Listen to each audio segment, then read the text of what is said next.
Premier লিগে Arsenal, man city, Liverpool সবাই জিতেছে, কিন্তু তিন দল তিনভাবে জিতেছে। লিভারপুলকে দিয়ে শুরু করলে 1-0 গোলে তারা জিতেছে, যে ম্যাচে একটা পেনাল্টি নিয়ে তাদের বিপক্ষে একটা অভিযোগ থাকতে পারে বা দাবি থাকতে পারে ক্রিস্টাল প্যালেসের। দ্বিতীয় ম্যাচ যদি হিসাব করেন, আর্সেনাল খুব দুর্দান্ত খেলে এরপরে শেষ মুহূর্তে গিয়ে তাদেরকে জয়টুকু নিশ্চিত করতে হয়েছে পিছিয়ে পড়ার পরও।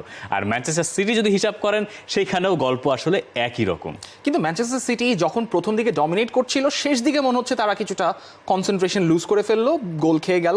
এবং interestingly Arsenal Manchester city match কিন্তু সাইমালটেনিয়াসলি চলছিল। যখন আর্সেনাল গোল খেয়ে পিছিয়ে গেল, তখন কিন্তু ম্যানচেস্টার সিটি কোভাচিচ কিছুক্ষণ আগে গোল করেছিলেন, এবং তখন ফুলহামও আবার গোল করলো।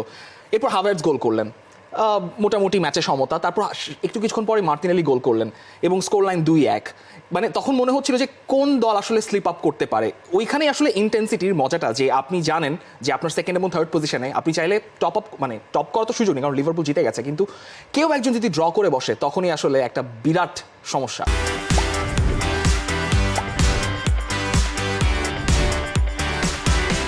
তার উপর আবার ম্যানচেস্টার সিটি, যারা আগের ম্যাচে ড্র করেছিল, এবং সিটির মোটামুটি বলা চলে কানের পাশ দিয়ে গুলি গেছে, কারণ আদামা ট্রায়োরে লিভারপুলের, তিনি সুযোগ মিস না করলে হয়তো এই ম্যাচটা সিটির জন্য আরও কঠিন হতে পারত। আন্দ্রেয়াস পেরেরা এগিয়ে দিয়েছিলেন ফুলহ্যামকে। এরপরে মাতেও কোভাচিচ 2 গোল করেছেন 2 অর্ধে, যেটা ম্যান সিটিকে লিড পাইয়ে দিয়েছিল।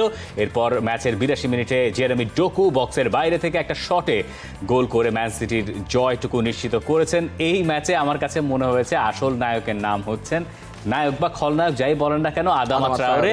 আদামা ট্রায়োরে যে মিসগুলো করেছেন, গোলকিপারের সামনে গিয়ে তিনি খেই হারিয়েছেন। ট্রায়োরে যদি এইসব মিস না করতেন, তাহলে সম্ভবত ম্যান সিটির, মানে কি বলছি, ম্যান সিটি না, মানে ফুলহ্যামে না খেলে তিনি আসলে এই বার্সেলোনা, রিয়াল মাদ্রিদ এইসব ক্লাবেই থাকতেন। এক্স্যাক্টলি, ফুলহ্যাম কালকে অনেকগুলো চান্স পেয়েছে, অনেক চান্স পেয়েছে। এক্সজি রেট কিন্তু অনেক হাই। আমরা যদি এক্সজি রেটটা দেখি, সেখানে 2.60। তারা বিগ চান্সেস পেয়েছে 5টা, যেখানে তাদের শট অন টার্গেট 4টা, অর্থাৎ তার মধ্যে 3টাই আদামা ট্রায়োরে, যার হ্যাটট্রিক করা উচিত ছিল। এক্স্যাক্টলি, মানে গতকালকে যদি ফুলহ্যাম জিতেও যেত, সেটা ফুল ক্রেডিটটা কিন্তু আদামা ট্রায়োরেই পেতেন। কিন্তু আনফরচুনেটলি কালকে তিনি একটাও পারলেন না, গোলকিপার সামনে একটার ফিনিশিংও হলো না। এটা নিয়েই হয়তো ম্যাচ শেষে পেপ গার্দিওলা যখন মাঠে ঢুকলেন, সবার আগে আদামা ট্রায়োরেকে তিনি ডেকে নিয়েছেন। সম্ভবত কিছু একটা বলেছেন, দুজনই বার্সেলোনা, এক্স বার্সেলোনা ফুটবলার, তো ভেতরে ওই সম্পর্কটা আছে। হয়তো তার খারাপও লেগেছে যে বেচারা মিস করে গেছে। আর আর্সেনালের গল্পটা যদি একটু অল্প করে বলতে চাই, আর্সেনাল পিছিয়ে পড়েছিল সাউদাম্পটনের সঙ্গে গোল শূন্য প্রথমার্ধের পরে। এরপরে যখন সাউদাম্পটন গোল করলো, তারপরেই যেন ওয়েক আপ কলটা পেয়ে গেল গানার্স, এবং এরপরে আমরা দেখলাম কাই হাভার্টজ আরও একবার গোল করলেন। বুকায়ো সাকার একটা দুর্দান্ত অ্যাসিস্ট থেকে মার্টিনেল্লি চমৎকারভাবে নিজেকে অনসাইডে রেখে ফিনিশিং করলেন।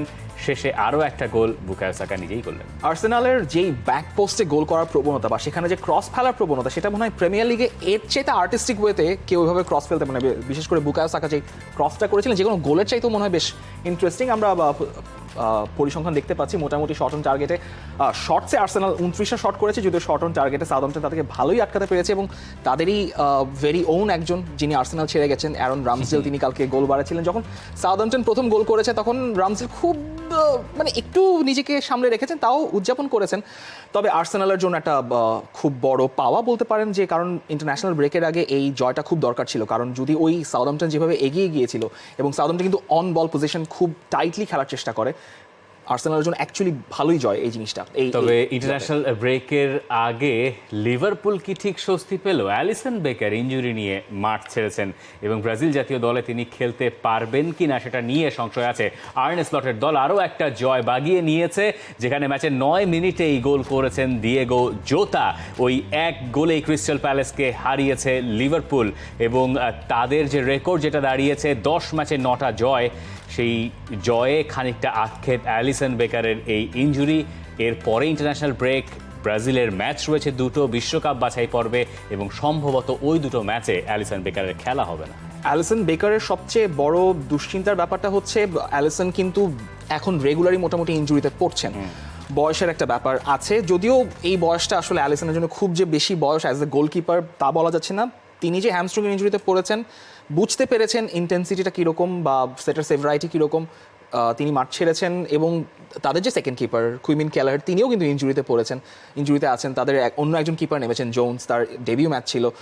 লিভারপুল তাদের জন্য একটা ভালো ব্যাপার, সেটা হচ্ছে আর্নে স্লট এখন পর্যন্ত কোনো অ্যাওয়ে ম্যাচ হারেননি, শুধু একটা মাত্র ম্যাচ হেরেছিলেন নটিংহাম ফরেস্টের কাছে অ্যানফিল্ডে। এর চেয়ে ভালো শুরু হয়তো লিভারপুল কখনো কল্পনা করেনি, কারণ আর্নে স্লট একটু ডিফারেন্ট স্টাইলে ফুটবল খেলেন, ইন্টেন্সিটিটা অতটা ক্লপের মতো না, একটু পজেশনাল, একটু ডায়াগোনাল ইন্টেন্সিটি মেনটেন করে খেলেন। লিভারপুলের জন্য ভালো একটা ব্যাপার যে তারা এই ব্রেকে যাচ্ছে টেবিল টপে থেকে। For more updates, subscribe to our YouTube channel and click on the bell icon. Follow us on Facebook and Instagram. Download T Sports app to enjoy exciting games and highlights. Visit tsports.com.